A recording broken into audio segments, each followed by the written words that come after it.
Hey, so this video is going to be about how to fuse two pinch pots together.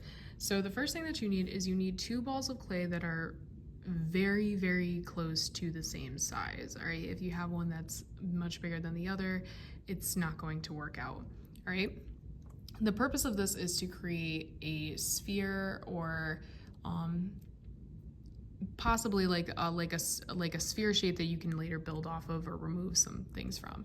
So like I said, I've got my two balls of clay that are relatively the same size, and I'm just going to make two little pinch pots with them.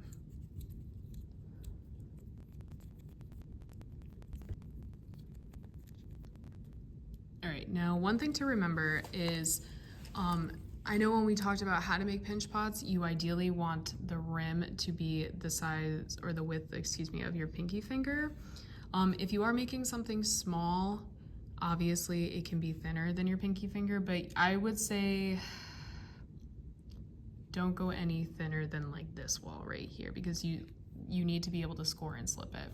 All right, so now that I've got my two pinch pots, I'm just gonna check to see if they're relatively the same size. So I'm gonna put the two rims together, and it seems like they are for the most part. Obviously they're not going to be identical, so don't get hung up on that. But now what I'm going to do is I'm going to score up the rims of both of the pots.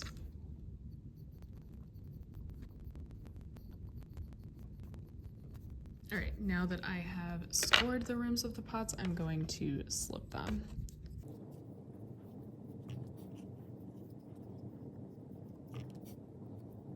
Okay, now that I've slipped the pots, I'm going to put the rims together, and I'm just going to really lightly squish them. Okay, once I have lightly squished them, I'm going to take my wooden tool and I'm going to start blending. Now, pay attention to the way I'm holding this. So I'm gripping it with enough pressure so that it's not going to collapse, but not so much that I squish the pot. And for blending, I'm going up, down, side to side, so on and so forth.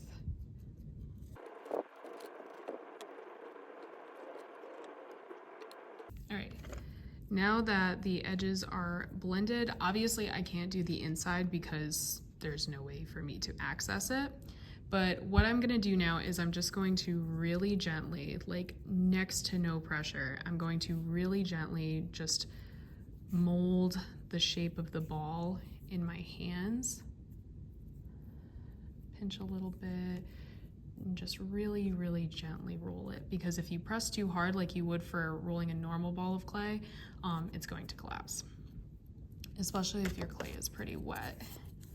I should have said this before, but when you're blending, you really don't want that clay to be super wet because it's just going to collapse. All right. And I'm just making sure that I don't see that gap anymore, because as you roll it, you might weaken the areas that you blended. So just really gently go over it again if you see any gaps or any seams. And again, it's not going to be perfect. You're a human, you're not a machine, so don't expect it to be perfect. But if I were to keep it spherical like this, like say for instance I was building a round head, right? The last thing that you have to do before you start building with it, or at least at some point while you're building with it, is you have to include a hole, okay?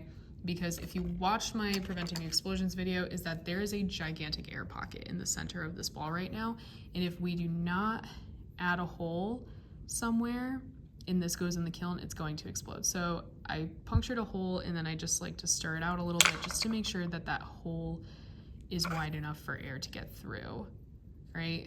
Sometimes you don't just want to like push your needle and tool in and come out, because sometimes like there is leftover clay that can like block that hole.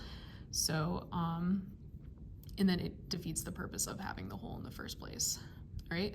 So before you were to like really sculpt with this, I would let this dry for at least 15 minutes, at least until it feels a little bit harder in your hands.